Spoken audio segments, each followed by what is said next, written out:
அந்த சாமி தந்ததையா எத்தனை பாட்ட சொன்னதையா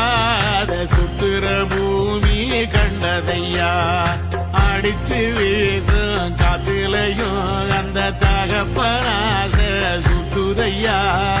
பிடிச்சு பூக்கும் விதையிலும் ஒரு வம்சத்து கதையே உள்ளதையா 100 தலைமுறை சேர்ந்து சதுக்குன ஈரன